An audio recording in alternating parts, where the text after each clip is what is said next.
இப்போ மேடையை சிறப்பிக்க வராங்க. அவங்கள நம்ம வருக என வரவேற்கிறோம்.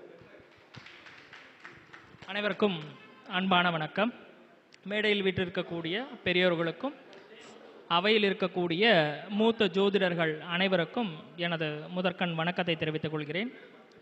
அகத்தியர் ஜோதிட வித்யாலயா நடத்தும் இச்சிறப்பு கருத்தரங்கத்தை ஏற்பாடு செய்திருக்கும் திரு ரவி ஜெயக்குமார் அவர்களுக்கு எனது நன்றியை தெரிவித்துக் கொள்கின்றேன். இந்த கருத்தரங்கத்திற்கு இதை நடத்துறது ரொம்ப சிரமம். அதை சிரமப்பட்டு அவங்க பண்ணதுக்கு முதல் பாராட்டுகள். சரி, இப்போது இங்கே வர்றதுக்கு முன்னாடி எந்த தலைப்பில் பேசலாம் அப்படின்னு சொல்லிட்டு ஒரு வாட்ஸ்அப்பில் ஒரு மெசேஜ் போட்டேன். அப்போது அதில் எனக்கு தெரிந்த ஜோதிட நண்பர்கள் அல்ல வாடிக்கையாளர் மாதிரின்னு வச்சிங்களேன், அவங்க கொடுத்த தலைப்பு இதை பற்றி பேசுங்க, இதை பற்றி என்னென்னு தெரிஞ்சுக்கணும் அப்படின்னாங்க. அது என்ன அப்படின்னா, காதல், லவ் மேரேஜ் பண்ணுறாங்க, பொருத்தம் பார்க்கலாமா, இதை பற்றி தான். அப்போது மனப்பொருத்தம் பார்த்தால் ஒவ்வொருத்தருக்கும் ஒரு ஒப்பீனியன் இருக்கலாம். மூத்த ஜோதிடர்களுக்கு நான் என்னுடைய இதை மட்டும் கருத்தை மட்டும் தான் சொல்கிறேன். மனப்பொருத்தம் இருந்தால் ஜாதகம் தயவு செய்து பார்க்காதீங்க.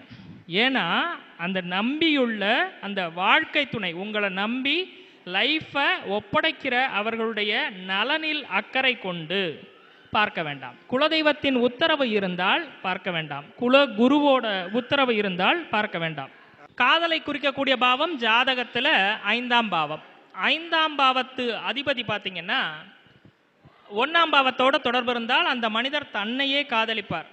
அவங்கள நிறைய பேர் விரும்புவாங்க. உதாரணத்துக்கு கமலஹாசன் பார்த்தீங்கன்னா நிறைய பேர் ரசிக்கக்கூடிய நபராக இருப்பார். அவர் தன்னை காதலிப்பார்.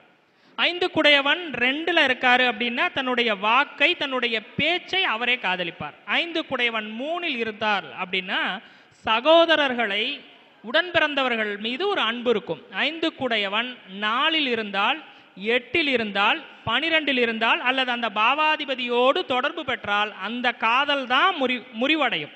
5ஆம் அதிபதி 7ஆம் இடத்தோடு தொடர்பு பெற்றால் அந்த காதல் நல்ல விதமாக திருமணத்தில் முடியும். இதில் அசுப கிரகங்கள் சேர்ந்தால் மட்டும்தான் அது ஒரு போராட்டமாகவோ இல்லை வேற ஏதாவது சிக்கல்களை கொடுக்கும்.